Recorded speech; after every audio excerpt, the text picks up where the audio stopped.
All right. Hey, good afternoon, folks. Once again, we are back taking a look at the tropics. Today is Saturday, August 9th, 2025. This is your afternoon tropical update. We're going to be talking long range stuff today. We don't have any immediate threats to the eastern U.S. Thankfully, it is all pretty quiet here on the home front today. We have the remnants of Dexter, now a powerful extratropical cyclone heading towards Europe. That little wave that we thought was going to develop near the coast of the Carolinas really hasn't gotten going, and now it's caught up in the jet stream, so no more issues with this one. It is also moving away. We have a little tropical wave kind of by Florida, but this is not expected to develop or anything. It's just kind of this mess of clouds and showers and thunderstorms. It'll enhance rainfall through the next couple of days down across the southeast. And a big shock, it's going to rain. Woo. And the only other issue we have is Invest 96L, this little system right here in the central Atlantic, but it's kind of getting beat up by some dry air, and the chances of this thing developing are kind of falling. And even then, it's going to move up behind this cold front and just simply go out to sea. Thankfully, this one got captured and was no threat. So if you look at the map, you go, okay, well, otherwise this looks pretty good until you look down by Africa, where we have a very strong African easterly wave rolling off the coast here.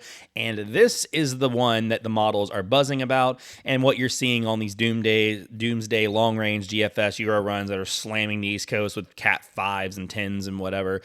This is the system that the models are getting in on. So we're going to talk a little bit about this today. We're going to talk about the background forcing and kind of what this wave could do in the long term. But again, be noted that this is a 10 to 12 to maybe even 13 days out impact window for the eastern U.S. This is a long way away. We're just kind of running through where we're at today. There's going to be no definitive calls right now. Obviously, it is far too early for any of that. So National Hurricane Center just showing you what they're tracking in this 96L. Again, moving away, no big deal. The area in orange, this is what we're talking about. And the fact that the Hurricane Center's already got 40% on this when we're talking about it just coming off Africa usually is a strong signal that they think this is going to develop. They will often slow roll these MDR waves. And while I don't think it's going to develop in the next couple of days, notice how at 48 hours they still have 0%.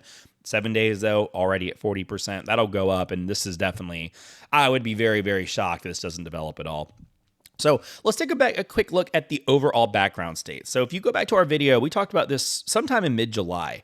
We were kind of talking about longer range outlooks, and I mentioned that this first kind of part of August, this first like 2 weeks of August, we were going to see some things change in the background state of the Atlantic atmosphere, okay? When we talk about tropical subseasonal forecasting, we talk about like shorter term, like 2-3 week windows of forecasting. There's a couple different things that come up. The MJO, the Madden-Julian Oscillation Index.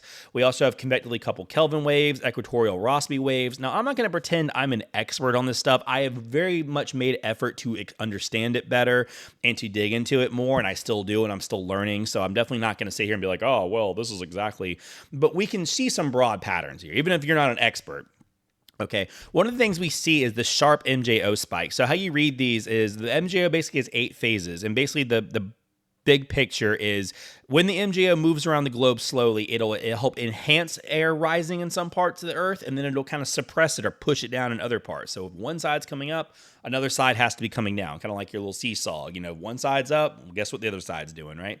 So when we look at this, for the Atlantic, phases 8, 1, and 2 are your kind of bigger ticket phases. Now, on this graphic, the further that the line, so we're right here, we're August 8th, 9th, 10th, we're right here, okay?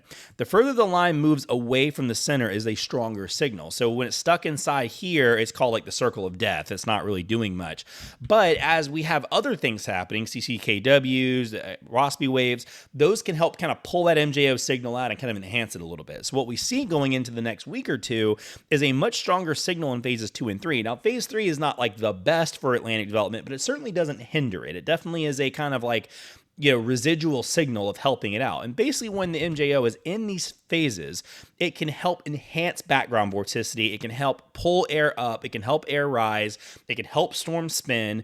And this is why we often see during hurricane season these bursts of activity where it's like it's pretty quiet for a couple of weeks, and then all of a sudden it's like, you know, go, go, go, go for a couple of weeks, and then it kind of gets quiet again. This is why. These background forcing patterns are why we see this happen.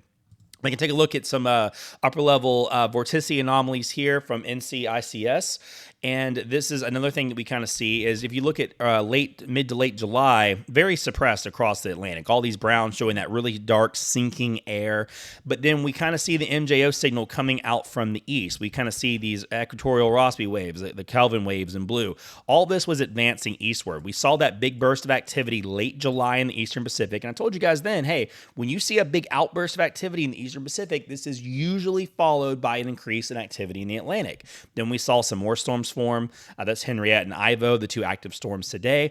And then we also had Dexter, was kind of like the early signal. Invest 96L, like it wanted to develop. Now, that one didn't wind up get going, but looking at the projections, while there is not a screaming signal of just widespread upward motion, we do see a much more hospitable general environment for the Atlantic. You have this Rossby wave sitting right here along the Eastern Pacific. You have Kelvin wave trying to come across the next 2 weeks. And the MJO is going to be at least lingering in that phase where it'll be somewhat helpful versus somewhat destructive. So all those things kind of add up to a situation where we know these next 2 or 3 weeks are going to be better overall for the environment. So what does this look like in practice? Well, let's go ahead and take a look at this AEW coming off of Africa. This thing's pretty impressive so far this morning. We have a very clear, very strong cyclonic signal right here. Good background vorticity coming off of this wave already. Sometimes these waves look kind of anemic when they first come off, and then they kind of have to get themselves organized. We see this clear signal of this kind of tail shooting out into the ITCZ, another indicator of a very healthy African wave. And we also look at the SAL, the Saharan air layer. Where is that at? Well, it's kind of up to the north. This burst of SAL activity and dust and a little bit more sinking air from high pressure is kind of a bit more to the north. So when we kind of look at the positioning here, this wave is kind of tucked in behind that SAL. So these will kind of move together. This will move off to the east or to the west rather, and so will this. But what will likely happen is this wave will move a bit slow for a couple of days, and then what you'll actually probably see happen in practice, as this moves away, this wave will kind of do this kind of motion. It'll kind of lurch up towards the islands here, and then it'll continue a bit more further west. And one of the things we look for is anything north of 10 degrees is a little bit more favorable for cyclonic rotation, Coriolis force, that sort of thing. Waves that get much below 10 degrees have a hard time getting enough background vorticity to really get going. But when they pop up a little bit, that gives them a much better window to try to spin up and develop. And that's kind of what we'll see with this one. So it's kind of illustrated pretty well in the GEFS. We'll take you over the next couple of days. Again, remember, this is a 10-plus day threat. We're not talking about anything in the short term. This whole next week, there will be no major tropical systems for the eastern U.S. to worry about, right? But as we go a little bit further along, so we're watching these little low-pressure tracks here on the GEFS ensemble. Remember, this is a model making a whole bunch of guesses in one run. So it kind of moves along, and the signal is pretty tight and pretty clear for the next, couple of days. We go into Tuesday, Wednesday of your work week, Thursday, even into Friday. There's not a ton of model disagreement. Like, we look at this on late Friday afternoon or Friday night, we have a pretty clear signal that a strong high of the Bermuda Azores kind of ridged out to the east a little bit is going to push this along to the west, and we're going to see this thing sitting just north of the Caribbean islands. Euro ensembles are kind of on track with this too, going into next weekend. So about a week from today, we know this is going to be sitting somewhere around or just north of the Virgin Islands, Puerto Rico, the Lesser Antilles, yada. Okay, this is where everything diverges, and it diverges quick, because from here on out, there's a lot of potential outcomes, and we've talked about this with the models. We know that their butterfly effect, you have a small error in the present is a large error in the future, and everything that's happening with every parcel of air you see. Every dot you see has got like 1,000 different little errors, so we know that there's going to be a range of where this system might be. But we kind of look at the whole steering flow here. What we're going to be talking about is this little guy right here over Alaska today. This lobe of low pressure on the jet stream, this is a hemispheric chart looking at the whole jet stream. This has got to dive all the way down through British Columbia, Canada, and the U.S. and get offshore by this weekend and early next week. So I'm going to kind of draw this again, and then we're just going to track it over the next couple of days. So we go through Sunday into Monday, and you can kind of see that little guy riding along there in Canada, and then it kind of troughs down, then it kind of spins out. And this is where we get into early next week. We kind of see the system is somewhere over the eastern U.S., maybe eastern Canada. And we have our, at this point, hurricane sitting here off the coast of the Bahamas. And this is where the forks in the road diverge, is because some models have this trough strong enough to capture our storm and pull it back out to sea. Others do not see this being strong enough and push it west. They kind of kick it towards the middle. They kind of do like this in New England. There's a lot of potential outcomes. But what we know is this storm is going to get uncomfortably close to the U.S. in some way or another.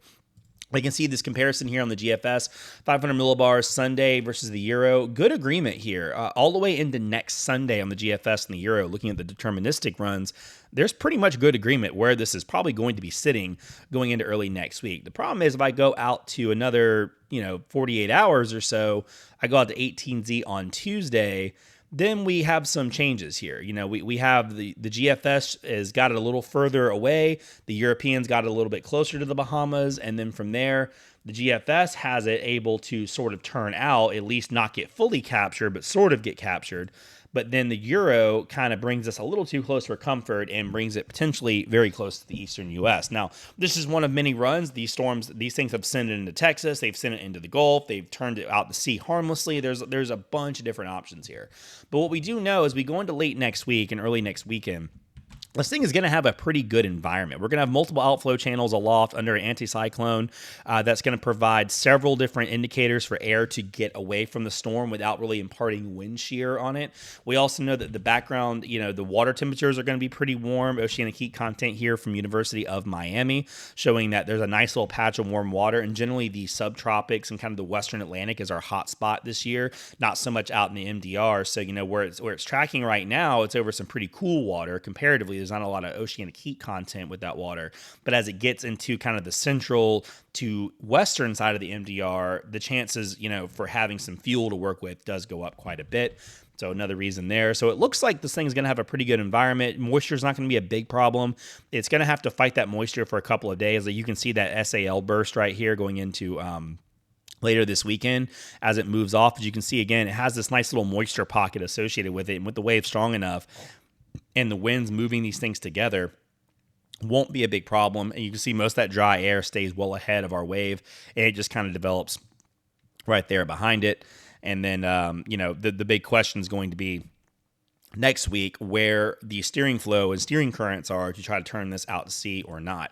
Looking at some other ensembles, again, you can really see there's a huge spread. I mean, there are spreads of several hundred to even 1,000 miles on our European and GFS ensembles. They basically have a overlapping decent agreement on this thing being here early next week. And then from there, there's just this huge range of where this could be. So that's kind of the background of what's going on with this wave and why there's so much hype with it. But again, I stress that we are very good ways away out. And this probably won't be the only wave. By next week, we'll probably have another one or two coming off that may be of a concern. So I don't think this is going to be the only threat in August, but this will be the first, hey, we really got to take a look at this one. But again, long way to go. We are talking 10 plus days. Everybody in the eastern U.S., from Brownsville, Texas, to Bangor, Maine, and everywhere in between, just look over your plan. It's the heart of the season now. This is, if you haven't done it yet, just take a quick look at, hey, where are we at? Where's our evacuation zone? Do we need to leave? What's our drop dead as far as storm strength? Do we need to leave for a Cat 1, a Cat 3? Are we staying no matter what? Look over those kind of things. This is a good time to do it because you just don't know. This thing could be nothing. It could be a serious threat. It could be anything in between. So that's what I got for you guys on your topical update today. We're going to take a look at this throughout the week. We'll have all the updates on the page. So until then, guys, thanks for watching and have a good one.